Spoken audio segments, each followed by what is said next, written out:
મુજબ છે। 1. શિક્ષણ વિભાગ અને બજેટની ફાળવણી। ગુજરાત શિક્ષણ ક્ષેત્રે બજેટની ફાળવણીને લઈને સરકાર પર સવાલો ઉઠાવવામાં આવ્યા છે। મુખ્ય મુદ્દો શિક્ષણ ક્ષેત્રે બજેટની ફાળવણીમાં ગુજરાત દેશમાં 10મા ક્રમે છે।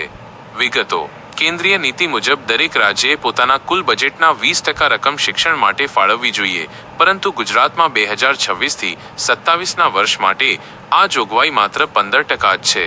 છેલ્લા 5 વર્ષમાં રાજ્યમાં આ ફાળવણી 14થી 15%ની આસપાસ રહી છે। શિક્ષણનું સ્તર રિપોર્ટ અનુસાર ધોરણ 5ના 47.3% વિદ્યાર્થીઓને ધોરણ 2નું વાંચતા આવડતું નથી અને 14.3% બાળકોને સાદા ભાગાકારમાં પણ મુશ્કેલી પડે છે। 2. ઉનાળાના તાપને પગલે શાળાઓ માટે નવી માર્ગદર્શિકા। વધતી જતી ગરમી અને હીટવેવની સ્થિતિને ધ્યાનમાં રાખીને સુરત જિલ્લા શિક્ષણાધિકારી ડીઈઓ દ્વારા શાળાઓ માટે કડક નિયમો જાહેર કરવામાં આવ્યા છે। મેદાન પ્રવૃત્તિઓ પર પ્રતિબંધ। શાળાઓમાં ખુલ્લા મેદાનમાં રમતગમત કે અન્ય આઉટડોર એક્ટિવિટીઝ પર સંપૂર્ણ પ્રતિબંધ મુકાયો છે। શાળાઓ માટે 8 નિયમો। 1. વર્ગખંડમાં પૂરતા પંખા અને વેન્ટિલેશનની વ્યવસ્થા। 2. ઠંડા પીવાના પાણી અને છાશ લીંબુ પાણીની સુવિધા। 3. ડ્રેસ કોડમાં છૂટછાટ, બ્લેઝર કે જેકેટ પહેરવામાંથી મુક્તિ। 4. બીમાર બાળકોને શાળાએ આવવા માટે દબાણ ન કરવું।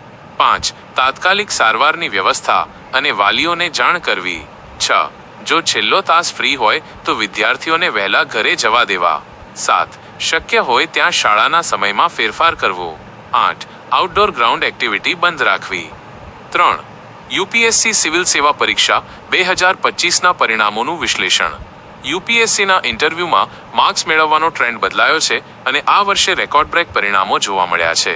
હાઈ સ્કોરિંગ છેલ્લા 7 વર્ષમાં પ્રથમવાર 124 ઉમેદવારોએ ઇન્ટરવ્યૂમાં 200મી વધુ માર્ક્સ મેળવ્યા છે। 2019માં આ સંખ્યા માત્ર 30 હતી। કટ ઓફ જનરલ કેટેગરીનું કટ ઓફ આ વર્ષે 963 રહ્યું છે, જે છેલ્લા 7 વર્ષમાં સૌથી વધુ છે।